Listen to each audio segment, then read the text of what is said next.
আচ্ছা, তো আজকে আমরা যেটা শুরু করব সেটা হচ্ছে ফোনেটিক্স।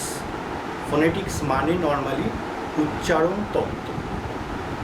এখন ফোনেটিক্স কাকে বলে প্রথম যেটা জানতে হবে। উচ্চারণ তত্ত্ব বললে একটা বেশ ভারী বাংলা কীরকম একটা শুনতে লাগে। তো অ্যাকচুয়ালি ফোনেটিক্স কাকে বলে না, ডেফিনিশনটা কি না, phonetics is the selection, organization and articulation of speech sounds in general। মানে কি, যে কোনো ভাষার যখন আমরা কোনো কথা বলি, কোনো শব্দ উচ্চারণ যখন করতে চাই, তখন কি হয়, প্রথমে ওর যে সাউন্ডগুলো সেগুলো আমরা মাথার মধ্যে সিলেক্টেড হয়, তাকে বলে সিলেকশন। যেমন যদি আমরা বাবা বলতে চাই, ব আ ব আ, এই চারটে সাউন্ড, মানে দুটো ব আর দুটো আ, এই চারটে সাউন্ড আমার লাগবে, এগুলো আগে মাথার মধ্যে সিলেক্টেড হলো। তারপরে সেগুলোর অর্গানাইজেশন হয়, যে বয়ের পরে আ, তারপরে ব, তারপরে আ, তারপরে সেটা আর্টিকিউলেশন হয়। আর্টিকিউলেট মানে উচ্চারণ করা। তাহলে phonetics is the selection, organisation and articulation of speech sounds in general. এখানে কিন্তু ফোনেটিক্স মানেই লেটার ভুলে যেতে হবে, এখানে কিন্তু সবই সাউন্ডের কথা। যে সাউন্ড যেটা নিয়ে ফোনেটিক্সের পড়াশোনা তাকে বলা হয় ফোনিম। ফোনিম শব্দটা এসেছে ফোন থেকে, ফোন মানেই সাউন্ড। এখন ঘটনাটা হচ্ছে, যেটা আমরা যেটা পড়তে চলেছি সেটা ইংরাজির উচ্চারণ তত্ত্ব, ইংরাজি ভাষার উচ্চারণ তত্ত্ব। এখন ইংরাজি ভাষার ফোনেটিক্স পড়তে চলেছি এইটা যদি বলি তাহলে ভুল বলা হবে। অর্থাৎ এক্ষেত্রে আমাদের বলতে হবে ইংরাজির ফোনোলজি পড়তে চলেছি।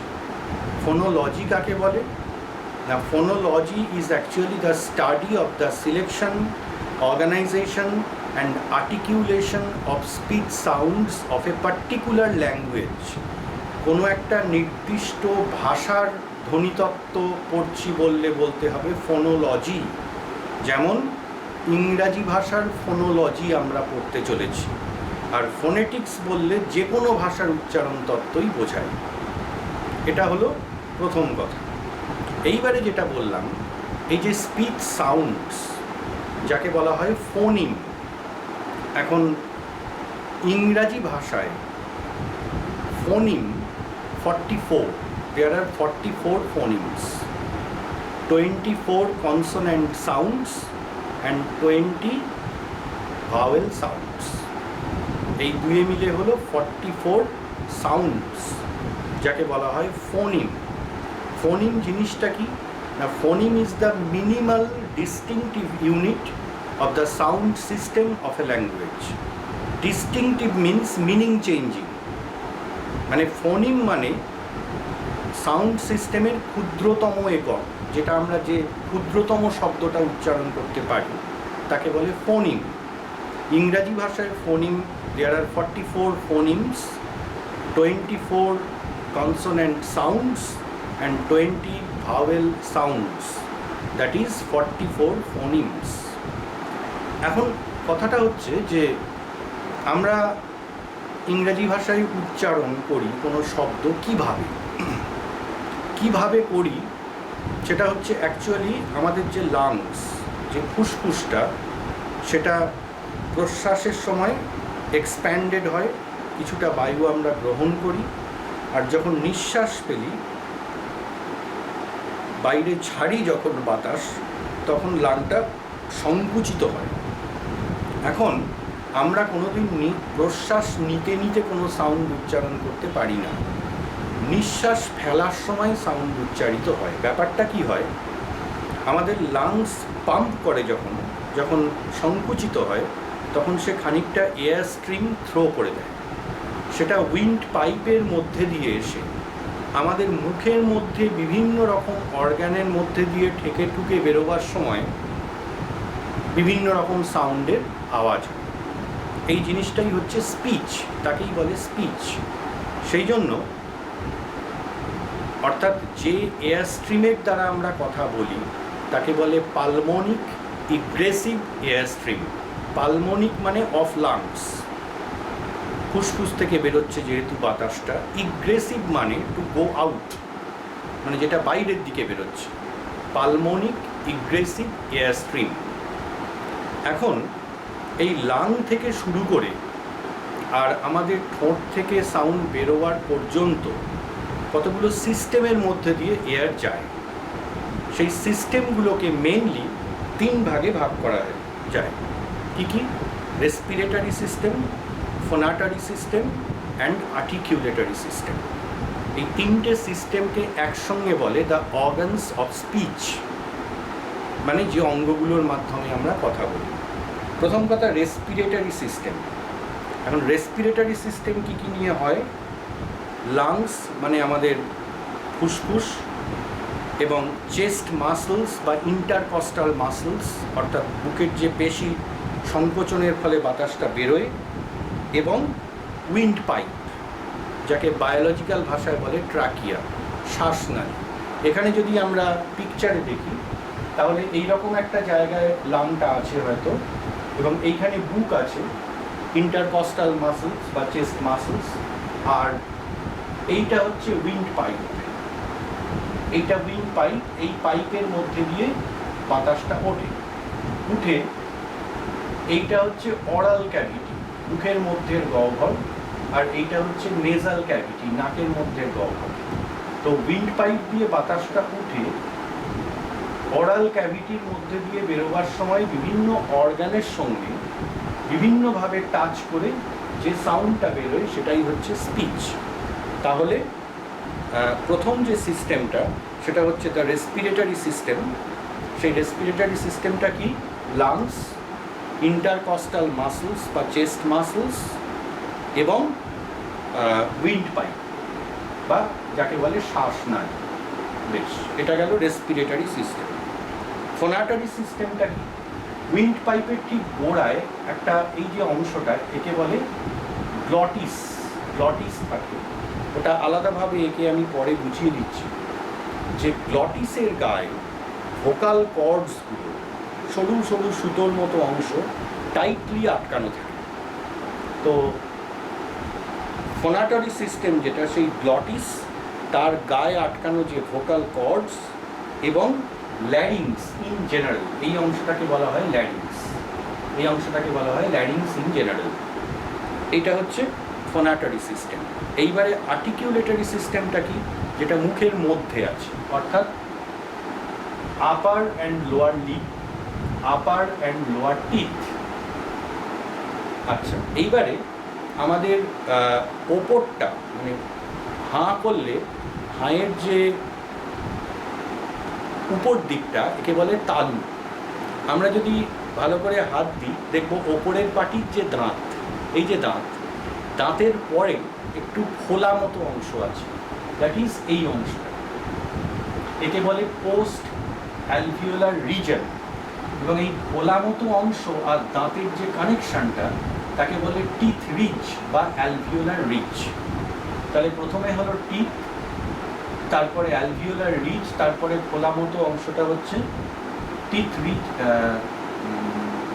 পোস্ট অ্যালভিওলার রিজন, তারপরে ভেতর দিকটা ফ্ল্যাট, একে বলে প্যালেটো অ্যালভিওলার রিজন।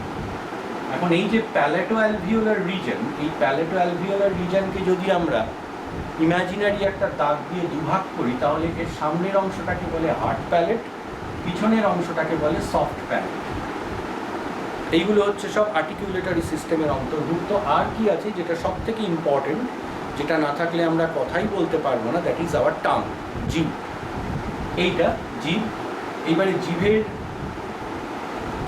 এই যে আমাদের জিভ, এর যে টোটাল ধারটা, একে বলে ব্লেড অফ দ্য টাং। একদম গোড়াটা টিপ অফ দ্য টাং, সামনের অংশটা ফ্রন্ট অফ দ্য টাং, পিছনের অংশটা ব্যাক অফ দ্য টাং।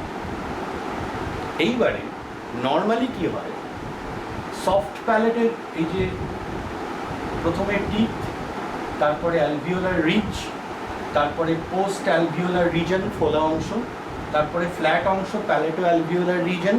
একে দুভাগ করলে সামনের দিকটা হার্ড প্যালেট, পিছন দিকটা সফট প্যালেট। নর্মালি স্পিচের ক্ষেত্রে সফট প্যালেটের আরেকটা নাম হচ্ছে ভিলাম। এই সফট প্যালেটটা এটা কিন্তু এই ফ্যারিংসের গায়ে সেঁটে থাকে, ফলে উইন্ড পাইপ দিয়ে বাতাস উঠে ওরাল ক্যাভিটি দিয়ে মুখের মধ্যে দিয়ে বেরোয়।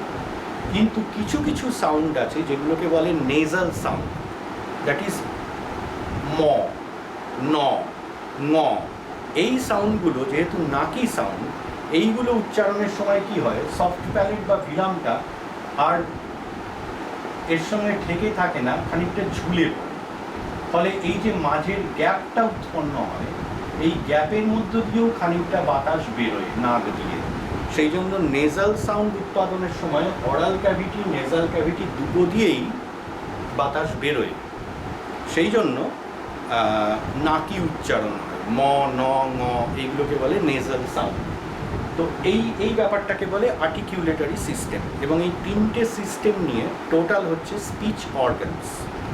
এইবার যেটা বলছিলাম, যেটা ইম্পর্টেন্ট ব্যাপার, এইটুকু অংশ মোটামুটি বোঝা গেল আশা করা যায়।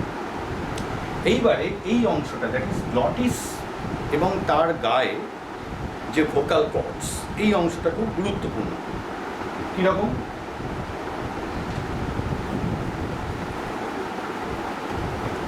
অ্যাকচুয়ালি আমাদের এই গলার কাছে গ্লটিস বলে একটা অংশ থাকে, একটা তিনকোনা জিনিসের মতো, যেটা এক্সপ্যান্ড করতে পারে, আবার সংকুচিত হতে পারে, প্রসারিত হতে পারে, সংকুচিত হতে পারে। নর্মালি কি হয়, গ্লটিস হচ্ছে এইরকম একটা অংশ।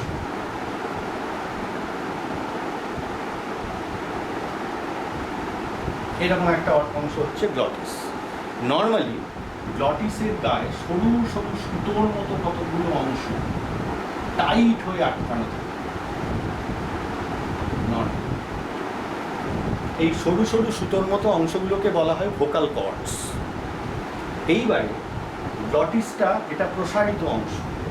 এইবারে নর্মালি এর গায়ে টাইট হয়ে সুতোগুলো আটকানো আছে। এইবারে গ্লটিসটা যদি দুদিকে সংকুচিত হয়ে যায়, অর্থাৎ সরু হয়ে যায়, তাহলে কি হবে, ভোকাল কর্ডগুলো লুজলি ঝুলবে। এই কখন ভোকাল কর্ডগুলো টাইট হয়ে আটকে আছে আর কখন লুজলি ঝুলে আছে, তার উপর নির্ভর করে আমরা ভয়েসড সাউন্ড উৎপাদন করছি না ভয়েসলেস সাউন্ড উৎপাদন করছি। ভয়েসড সাউন্ড কোনগুলো? যেগুলোতে একটা গমগমে ব্যাপার আছে, ব, ড, গ, এগুলো হচ্ছে ভয়েসড সাউন্ড। আর ভয়েসলেস সাউন্ড কোনগুলো? যেগুলোতে গমগমে ব্যাপার নেই, যেমন প, ট, ক। অ্যাকচুয়ালি কি হয়, তো ভয়েসড সাউন্ড কখন উৎপন্ন হবে? যদি এয়ার স্ট্রিমের দ্বারা ভোকাল কর্ডগুলো ভাইব্রেট করে, নড়ে। ভোকাল কর্ড কখন ভাইব্রেট করবে? যদি ভোকাল কর্ডগুলো লুজলি হ্যাং করে। ভোকাল কর্ড কখন লুজলি হ্যাং করবে? যদি গ্লটিসটা ন্যারো থাকে, তখন হয় ভয়েসড সাউন্ড উৎপাদিত হয়। তার মানে ভয়েসড সাউন্ডের ডেফিনেশনে আমরা বলতে পারি, voiced sounds R those during the production of which the glottis is narrow and the vocal cords hang loosely so that the departing air stream makes the vocal cord vibrate. That is voiced sound, যেমন ব, ড, গ, এইগুলো।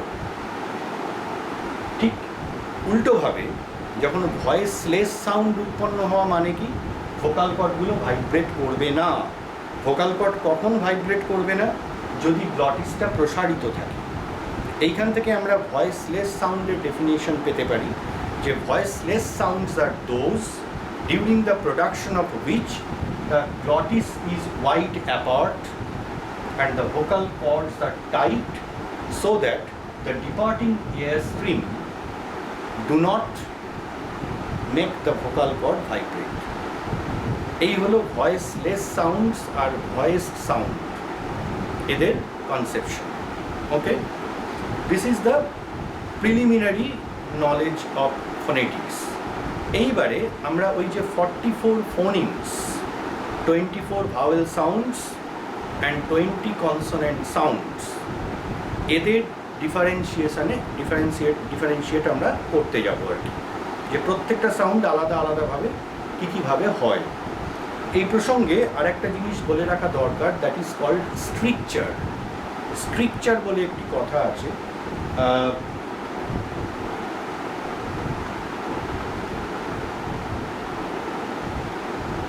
Stricture actually is the way in which the departing airstream is restricted, অর্থাৎ departing এয়ারস্ট্রিমগুলো মুখ দিয়ে oral cavity দিয়ে বেরোলে তবে তো আমরা কথা বলতে পারি।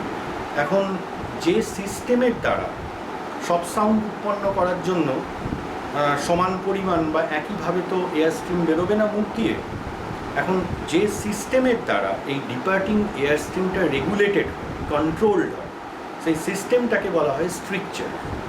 আচ্ছা, এই গেল জেনারেল কনসেপশন একটা। এইবারে আমরা পার্টিকুলার সাউন্ডে যাব।